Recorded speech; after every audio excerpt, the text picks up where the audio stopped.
Okay, so here's an example with fractions. And if we want to figure out how to solve it, the first thing that we want to do is actually uncomplicate it. So let's get rid of the fractions from the first step. So now all of a sudden it's really easy for us to solve. Now, how you get rid of a fraction in an equation is we're going to be looking at the denominator here. Okay, so we look at this 4, and this 6. And we would, because it's in the bottom, it's dividing, we know that we want to multiply in order to undo it. Okay, and what you would multiply by, you could either take each of these terms are separated by addition and subtraction, and they're held together by multiplication and division. So this is held together by division, so this would be one term. Separated, this would be by addition, this would be a second term, and this would be a third term. So there are three terms in this equation. All right.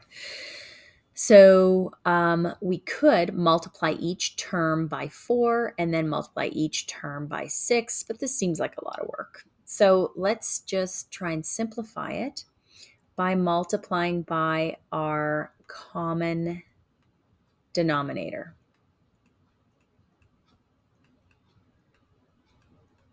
Okay, our common denominator.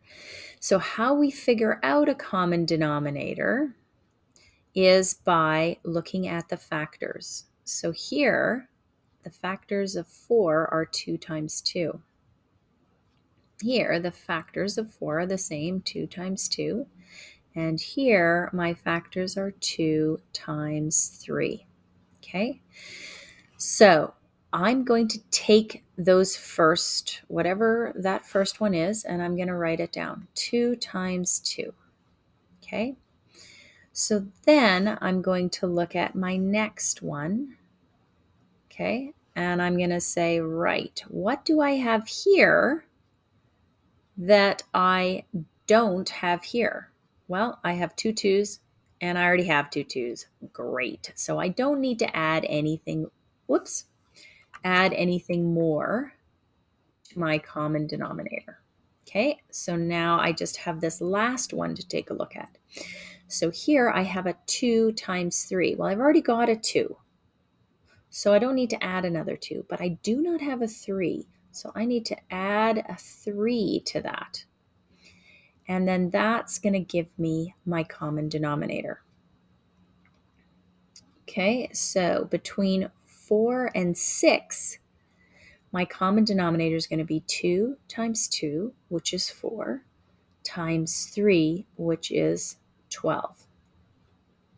Okay, had I just multiplied all of these numbers together, I would have gotten a much bigger number.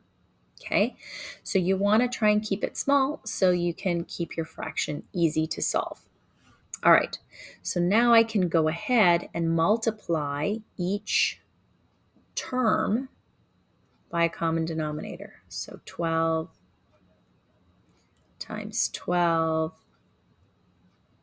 times 12. And now I can reduce my fraction because I have 12 divided by 4. 12 divided by 4 I know is 3. So I can cancel this, and I'm left with a 3. Okay? So, but I have this x here too, so it would be 3x plus, I have 12 divided by 4 again, which leaves me with 3. 3 times 7 is 21. Okay, and then I have 12 divided by 6, which leaves me with 2. So 2 times 5 is 10. So now I've gotten rid of the fractions and I've really simplified my solving. Okay, so now I'm going to try and solve. In order to solve, I have to make sure that I maintain the balance of the equation, that this side remains equal to this side. So what I do to one side, I have to do to the other. So I already have a variable on this side. So I want to move the number.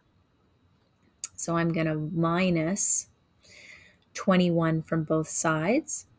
Okay, so this goes to 0 because plus 21 minus 21 just gives me 0.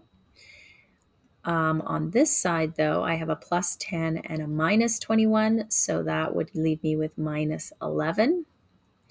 And here I'm only left with 3x. So I would go ahead and divide by 3, divide by 3. Reason I divide is those two are held together by multiplying. So in order to undo multiplying, I need to divide.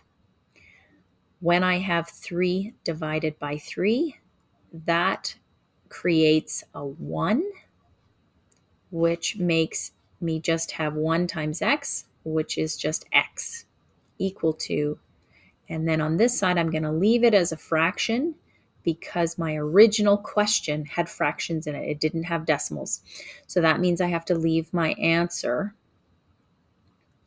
as a fraction. All right. Hope that helps. Bye.